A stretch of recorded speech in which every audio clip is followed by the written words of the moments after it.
மதிப்பிற்குரியோருக்கு Ramraj cotton வேஷ்டிகள், ஷர்ட்டுகள். அன்பு நெஞ்சங்களுக்கு இனிய இனிய வணக்கங்கள்.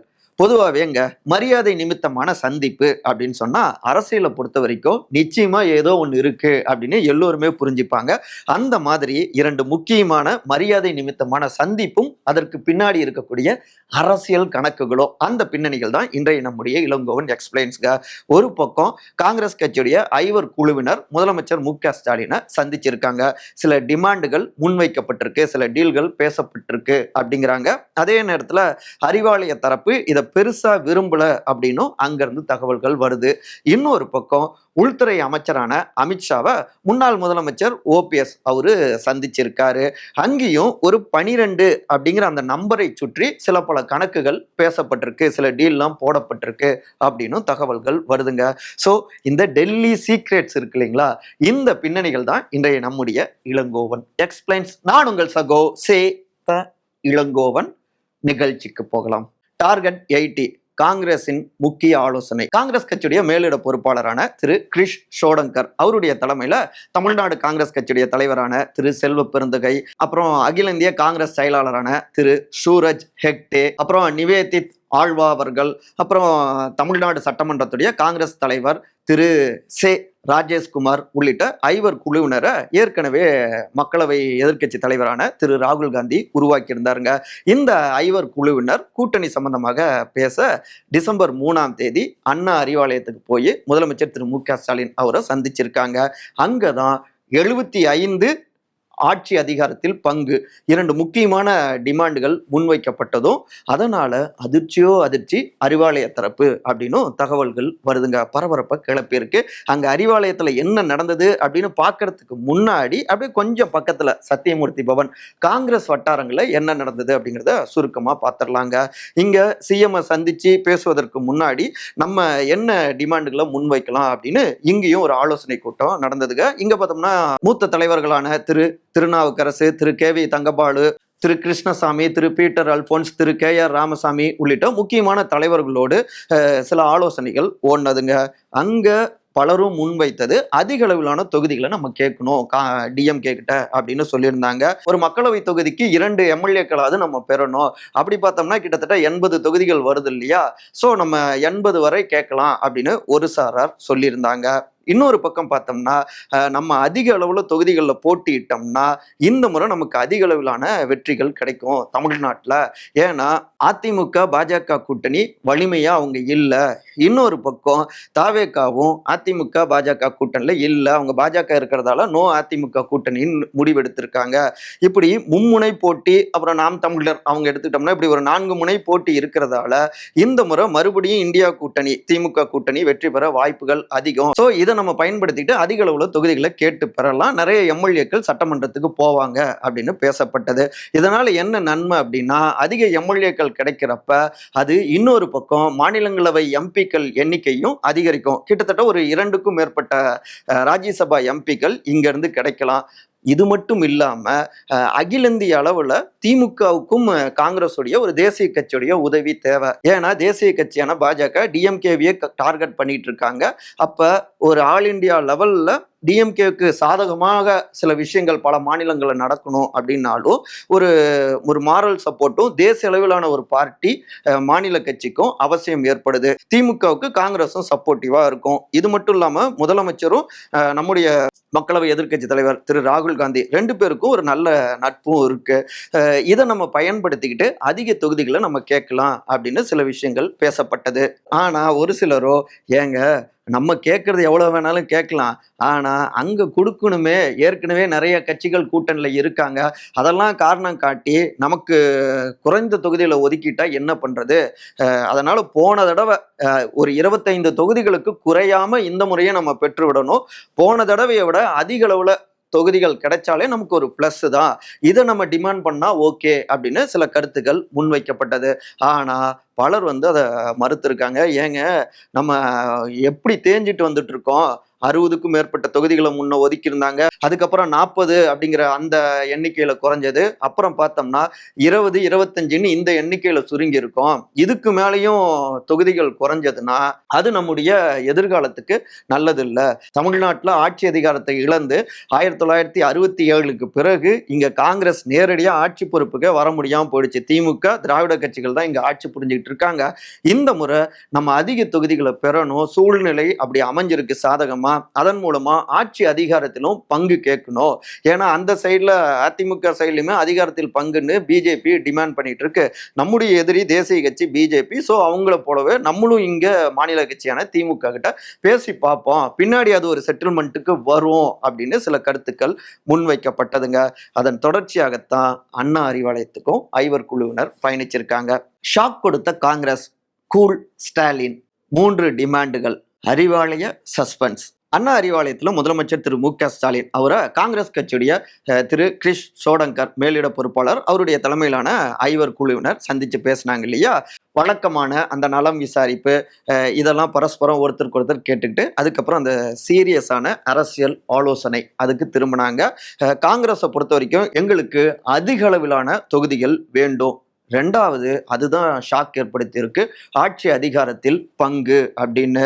அதிக அளவுல தொகுதிகள் அப்படிங்கிறப்ப முன்ன சத்தியமூர்த்தி பவன்ல பேசப்பட்டது போலவே கிட்டத்தட்ட 80 தொகுதிகளுக்கு குறைவில்லாம, அதாவது 40 எம்பிஸ்ல ஒரு தொகுதிக்கு 2 அப்படிங்கிற கணக்குல 80 அப்படின்னு பேசுறாங்க. குறைவில்லாம 75 தொகுதிகள் அப்படிங்கிறாங்க. இது திமுக சைட்ல ஆச்சரியம். அதே நேரத்துல கேட்கறது நீங்க எவ்வளவு வேணாலும் கேளுங்க, ஆனா கொடுக்கறது என்னவோ நாங்க தானே அப்படிங்கிற மனநிலையில ரிசீவ் பண்ணிக்கிட்டாங்க. காங்கிரஸை பொறுத்த வரைக்கும் அட்லாஸ்ட் அந்த 65-60 அப்படிங்கிற அந்த அளவுக்கு தொகுதிகள் வாங்கிடணும் இந்த முறை அப்படிங்கிறத அழுத்தமாக பதிவு செஞ்சுட்டு இருந்தாங்க. அந்த 65 மேல அவங்களுக்கு என்ன ஆர்வமோ என்னமோ தெரியல. பீகார்லயும் 65 அப்படின்னு தான் சொன்னாங்க. ஆனா திமுகவை பொறுத்த வரைக்கும் அவங்க மிக தெளிவா இருக்காங்க. காங்கிரஸ் எல்லா பக்கமும் மாநிலங்களையும் அடி வாங்கிட்டு இருக்காங்க. லேட்டஸ்ட் சாட்சியம் ஆதாரம், பீகார்ல படுதோல்வியை சந்தித்தது காங்கிரஸ். இங்க இந்த ஐவர் குழுவினர் சந்திப்புக்கு முன்னாடியே அறிவாலய வட்டாரங்கள்ல நடந்த ஆலோசனைகள்லையுமே அங்க பீகார்ல இவர் திரு தேஜஸ்வி யாதவ் அவரு தனிப்பட்ட வகையில அதிக அளவுல அவங்க பார்ட்டி ஆர்ஜேடி வாக்குகளை பெற்று இருக்காங்க. ஆனாலும் ஆளுங்கட்சியா மாற முடியல. காரணம் என்னன்னா காங்கிரஸ் அதிக தொகுதிகளில் அவங்க கூட்டணியில் வாங்கி போட்டியிட்டு தோல்வியை சந்திச்சது. இப்போ அவங்க குறைந்த தொகுதிகளை காங்கிரஸ் போட்டிட்டு இருந்தா ஆர்ஜேடி தேஜஸ்வி யாதவ் அதிக தொகுதிகளை வெற்றி பெற்று இருப்பாரு. பீகார்ல ஆட்சி மாற்றமும் ஏற்பட்டிருக்கலாம். அது அகில இந்திய அளவிலும் பாஜகவுக்கு ஒரு பின்னடைவை ஏற்படுத்தி இருக்கலாம். காங்கிரஸால மட்டுமே பீகார்ல படுதோல்வியை சந்திச்சது. அகில இந்திய அளவிலேயும் இந்தியா கூட்டணிக்கு இது ஒரு பின்னடைவை ஏற்படுத்தி இருக்கு. ஸோ காங்கிரஸ் பல மாநிலங்கள்ல இன்னும் வலு குறைஞ்சுதான் இருக்காங்க. அப்படி இருக்க அவங்களுடைய பலத்துக்கு ஏற்ற மாதிரி குறைந்த தொகுதிகள் தான் சரியான. போன தடவை போட்டியிட்ட அளவுக்கு குறைவில்லாம இந்த முறையும் கொடுக்கலாம். அதுக்கு மேல வேணாம், இல்லைன்னா 1-2 தொகுதிகள் எக்ஸ்ட்ரா கொடுக்கலாம். இதுதான் திமுகவுடைய சீனியர்ஸ் சிஎம் கிட்ட அவங்க தெரிவிச்சிருக்கிற கருத்துக்கள். இதை ஒட்டி தான் சிஎம்மும் இங்க சில விஷயங்களை பேசினாரு. அதாவது இங்க எஸ்ஐஆர் பணிகள் குறித்து எப்படி நடந்துட்டு இருக்கு, ஏன்னா வாக்குகளை பாதுகாக்கிறது அப்படிங்கிறது ரொம்ப முக்கியம்.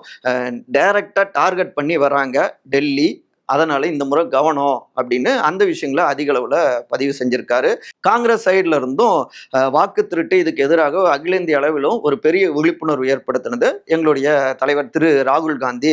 ஸோ அதுல தெளிவா இருக்கும் அப்படின்னு இந்த சைட்ல இருந்தும் பேசப்பட்டது. இப்படி பொதுவாக பேசப்பட்டாலும் காங்கிரஸ் அதிக தொகுதிகள் ஆட்சியில் பங்கு இதுல உறுதியா இருக்காங்க. ஆனா திமுக பொறுத்த வரைக்கும் தமிழ்நாட்டு மண்ணுக்கு இங்க மாநில கட்சியுடைய ஆட்சி தான், ஒற்றை ஆட்சி தான் சரி. தேர்தலில் எத்தனை கட்சி வேணாலும் கூட்டணியில இருக்கலாம். ஆனா ஆட்சி அதிகாரம்ங்கிறது அந்த கூட்டணியை தலைமை தாங்குகின்ற கட்சி தான். இங்க தமிழ்நாட்டை பொறுத்த வரைக்கும் திமுக தான் ஆட்சியில் இருக்கும். நோ ஆட்சி அதிகாரத்தில் பங்கு, இதுல தெளிவாகவே இருக்காங்க.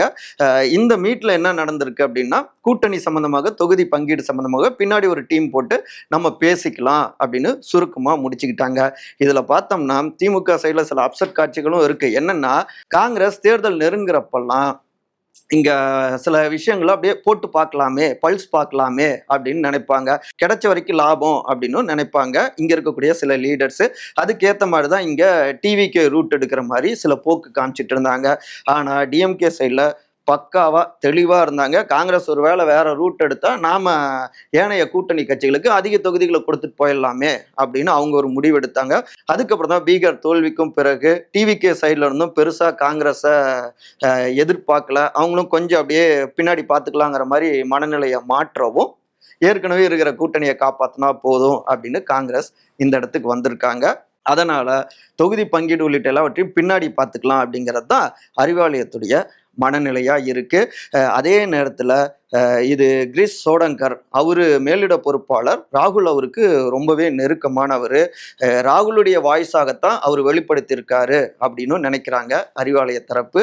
இருந்தாலும் போன முறை கொடுத்த தொகுதிகளை விட 1-2 தொகுதிகள் அதிகமா கொடுப்பாங்க. மற்றபடி 40 தொகுதிகளுக்கு மேலெல்லாம் தாண்டி போக வாய்ப்பே இல்லை ராஜா, வாய்ப்பே இல்லை அப்படிங்கிறாங்க அறிவாலய தலைமையோடு நெருக்கமாக இருக்கக்கூடிய சில சீனியர் உடன்பிறப்புகள். அதே நேரத்துல காங்கிரஸ் தரப்புல பேச்சுவார்த்தைங்கிறது இப்பதானே ஸ்டார்ட் ஆயிருக்கு. தேர்தலுக்கு இன்னும் நாள் இருக்கு. போறப்ப காட்சிகள் மாறலாம், இல்லைனாலும் ஆப்ஷன் இருக்கு. டிவிக்கு தேர்தல் நெருங்குறப்ப எத்தனையோ ட்விஸ்ட் வரலாறுல நடந்திருக்கு, பின்னாடி பார்த்துக்கலாம் அப்படின்னு அவங்களும் கூலா இருக்காங்க அப்படின்னு சத்தியமூர்த்தி வட்டாரங்கள்ல இருந்து தகவல்கள்ங்க. ஓபிஎஸ் கேட்டது, அமித்ஷா சொன்னது, டெல்லி சீக்ரெட்ஸ். ஏற்கனவே டிசம்பர் 15ஆம் தேதி அரசியல் திருப்புமுனை ஏற்படும் அப்படின்னு கெடுலாம் விதிச்சிருந்தார் இல்லையா முன்னாள் முதலமைச்சரான திரு ஓ பன்னீர்செல்வம். இந்த நிலையில தான் திடீர்னு யாரும் எதிர்பார்க்காத வண்ணம் உள்துறை அமைச்சரான திரு அமித்ஷாவை அவரு சந்திச்சு பேசியிருக்காருங்க. டெல்லியில இந்த மீட் நடந்திருக்கு. ஆடிட்டர் ரூட்ல தான் இந்த மீட்டிங் அரேஞ்ச்மெண்ட்ஸ் நடந்திருக்கு அப்படின்னும் தகவல்கள் வருதுங்க. சரி, இந்த சந்திப்புல என்ன நடந்தது அப்படின்னு 2 தரப்புலையும் நம்ம விசாரிச்சு பார்த்தாங்க. ஒருங்கிணைந்த அதிமுக அப்படின்னு அந்த முடிவுக்கு வரலைன்னா டிசம்பர் 15ஆம் தேதி வேற முடிவு நான் எடுப்பேன் அப்படின்னு ஏற்கனவே முன்னாள் முதலமைச்சர் திரு ஓபிஎஸ் தெரிவிச்சிருந்தார் இல்லையா. ஸோ இது தெரிஞ்சவொன்னே தான் அங்க டெல்லியில இருந்தும் அழைப்பு கொடுக்கப்பட்டது. அதை ஒட்டி தான் இந்த சந்திப்பும் நிகழ்ந்திருக்கு. கொஞ்சம் பொறுமையா இருங்க, ஏன் அந்த முடிவெல்லாம் எடுக்கிறீங்க அப்படின்னு அமித்ஷாஜி கேட்டிருக்காரு. அதே நேரத்துல ஒருங்கிணைந்த அதிமுக தான் பலம், நாங்களும் பலமுறை பேசிட்டோம், ஆனா எதுவுமே பெருசா ஸ்டெப்ஸ் எடுக்கப்படலை. அதனால தான் இந்த முறை டிசம்பர் 15க்கு பிறகு நாங்கள் வேற ரூட் எடுக்கலான்னு முடிவெடுத்திருக்கோம். என்னை நம்பி வந்தவங்களுக்கு நானும் ஏதாவது செய்யணும் இல்லையா, எவ்வளோ நாள் தான் இப்படியே ஹோல்லையே வச்சிருக்கிறது அப்படின்னு சில விஷயங்களை பகிர்ந்திருக்காரு. ஓகே, உங்களை நம்பி வந்தவங்கள பார்க்கணும் இல்லையா, அப்படின்னா ஒரு 12லேருந்து 15 சீட்டுகள் வரை பாஜக கோட்டாவில் ஒதுக்குவதற்கான விஷயங்களை பேசலாம், நீங்கள் இங்கேயே தொடருங்க, எல்லாமே சரியாகும் அப்படின்னு சில விஷயங்கள் அங்கே நம்பிக்கை கொடுக்கப்பட்டது டெல்லி தரப்புல இருந்து. ஆனா டிசம்பர் 10ஆம் தேதி எதுவும் பொதுக்குழுவுல, அதிமுக பொதுக்குழுவுல ஒருங்கிணைப்பு சம்பந்தமா முடிவு எடுக்கலைன்னா நாங்க எங்களுடைய முடிவுல தெளிவா இருப்போம் அப்படிங்கிற ரீதியில ஓபிஎஸ் தரப்புல இருந்தும் பேசப்பட்டிருக்கு. அதிமுகவுடைய பொதுக்குழு கூட்டம் முடியட்டும், அதுக்கப்புறம் நான் இங்க தமிழ்நாட்டுக்கு நான் வரேன், வந்த பிறகு எல்லாமே பேசிக்கலாம், அவசரம் வேணாம், கொஞ்சம் பொறுமையா இருங்க அப்படின்னும் அமித்ஷாஜி மெசேஜை தட்டி விட்டுருக்காரு அப்படிங்கிறாங்க 2 கட்சியிலுமே இருக்கக்கூடிய சில முக்கியமான நிர்வாகிகள்ங்க. இதுல பாஜகவை பொறுத்த வரைக்கும் அவங்களுக்கு தவேகாவுடைய தலைவர் திரு விஜய் அவரு கொஞ்சம் ஷாக் கொடுத்திருக்காரு அப்படிங்கிறாங்க. என்னன்னா முன்னாள் அமைச்சரான திரு செங்கோட்டையன் அவரு டக்குன்னு டிவிகே பக்கம் போய் சேர்ந்துட்டாரு. அவரு தொடர்ந்து ஏடிஎம்கே சைட்ல இருக்கக்கூடிய முக்கியமான பலரையும் இங்க டிவிகே பக்கம் அழைப்பு கொடுத்துட்டு இருக்காரு. இன்னொரு பக்கம் டிவிகே தலைமையில ஒரு மெகா கூட்டணி, அதாவது திரு டிடிவி தினகரனுடைய அமமுக, இன்னொரு பக்கம் திரு ஓபிஎஸ் உடைய பார்ட்டி, இப்படி ஒரு மெகா கூட்டணியை அவங்க முன்னெடுக்கிறாங்க. இப்படி டிவிகே தலைமையில ஒரு 3வது பெரிய அணி உருவானதுன்னா வாக்குகள் சிதறும், அது மறுபடியும் டிஎம்கே வெற்றிக்கு உதவியா போயிடுமோ அப்படின்னு அச்சப்படுறாங்க டெல்லி தரப்பு. தேர்ட் பார்ட்டின்னு புதுசா நிறைய கட்சிகள் போனா என்டிஏக்கு பலகீனமா மாறிடும், அதை தடுக்கணும் அப்படிங்கிறதுக்காகவும் ஓபிஎஸ் அவர்களை கூப்பிட்டு பேசியிருக்காங்க அப்படின்னு தகவல்கள் வருது. இன்னொரு விஷயத்தையும் பதிவு செய்யறாங்க. பாஜகவுடைய முன்னாள் தலைவரான திரு அண்ணாமலை அவரை பொறுத்த வரைக்கும் அமமுக அப்புறம் ஓபிஎஸ் அவர்கள் உள்ளிட்ட அனைவருமே இந்த நம்முடைய என்டிஏ கூட்டணியில இருந்தா மட்டும்தான் தமிழ்நாட்டில் திமுகவை தோற்கடிக்க முடியும். அப்படின்னா தான் எல்லோரும் ஒருங்கிணைந்து வேகமாக உற்சாகமாக எல்லா மாவட்டங்களிலும் தொகுதிகளிலும் வேலை பார்க்க முடியும். அவங்க இல்லாம போனா அது மறுபடியும் நமக்கு பலகீனமா மாறும். ஒரு குறிப்பிட்ட மண்டலத்துல வேணா நம்ம வெற்றி பெறலாம், பரவலா தமிழ்நாடு முழுக்க வெற்றி பெறது சாத்தியம் இல்லை அப்படின்னு அவங்க டீமும் தனியா ஒரு ரிப்போர்ட்டையும் தட்டி விட்டுருக்காங்க. ஸோ இப்படி பலவற்றையும் ஆலோசனை செஞ்சுதான் கொஞ்சம் பொறுமையா இருங்க, நான் பார்த்துக்கிறேன் அப்படின்னு உத்தரவாதம் கொடுத்திருக்காரு அமித்ஷா ஜி அப்படின்னு தகவல்கள் வருதுங்க கமலாலயத்து வட்டாரங்கள்ல இருந்து. சரி, ஒருவேளை பாஜக கோட்டால 12 சீட்டுகளுக்கு ஓபிஎஸ் அவர்கள் ஒத்துக்கொண்டால் ஓகேன்னு சொல்லிட்டா இங்க என்ன நடக்கும்?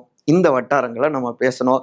எங்களுடைய டீமை பொறுத்த வரைக்கும், அதாவது ஒருங்கிணைப்பு குழுவினர் இருக்காங்க இல்லையா, இல்ல உரிமை மீட்பு கழகத்தினர், புதுசா அப்படி பேர் வச்சிருக்காங்க இல்லையா, இவங்க எல்லோருமே ஏற்கனவே எங்களுடைய மாவட்ட செயலாளர்கள் கூட்டத்துல எல்லோருடைய அந்த கேள்வி சர்வே எல்லாம் கேட்டிருந்தாங்க. அந்த சர்வேல நாங்க பெரும்பாலானவங்க பாஜக கூட்டணி வேணாம் அப்படின்னு நாங்க தெரிவிச்சிருக்கோம். நிறைய பேர் 99% கிட்டத்தட்ட 78 மாவட்டங்கள் இருக்குன்னா பெரும்பாலானவங்க டிவிகே கூட்டணி தான் சரி அப்படின்னு சொல்லியிருக்கோம். அப்படியும் இல்லாம ஒருவேளை ஒருங்கிணைந்த அதிமுக அப்படின்னா இப்ப நாங்க பாஜக கூட்டணியில அவங்க கோட்டாவில் சீட்டுகளை பெற்று நாங்க அந்த கூட்டணியில சேர்ந்தா யாரை முதலமைச்சர் ஆக்குவோம்? மறுபடியும் பழனிசாமி அவரை தான் முதலமைச்சர் ஆக்கணும். அவரை முதலமைச்சர் ஆக்கிறதுக்காக நாங்க இவ்வளோ பெரிய போராட்டங்கள்லாம் நடத்திட்டு இருந்தோம், இவ்வளோ இழந்திருக்கோம் இத்தனை ஆண்டுகளாக. சரி, அதுக்கும் கூட அக்செப்ட் பண்ணிக்கிறோம்னு வச்சுக்கோங்க. அப்ப வேற விஷயம் நடக்கணும் அதிமுக கட்சியில. மறுபடியும் பழையபடி ஒருங்கிணைப்பாளர், இணை ஒருங்கிணைப்பாளர் அப்படின்னு எடப்பாடி கையில, பழனிசாமி கையில ஒற்றை அதிகாரம் இருக்கக்கூடாது. கட்சி அதிகாரம் முன்ன போல மாறணும். பெரியவர் ஐயாவுக்கும் அதிகாரம் வேணும் ஓபிஎஸ் அவர்களுக்கு. அப்படின்னா மட்டும்தான் அதை அக்செப்ட் பண்ணிக்க முடியும். இதுக்கு வாய்ப்புகள் ரொம்பவே குறைவு. அதனால நோ பாஜக கூட்டணி அப்படிங்கிறது தான் பெரும்பாலானவங்களுடைய நிலைப்பாடு.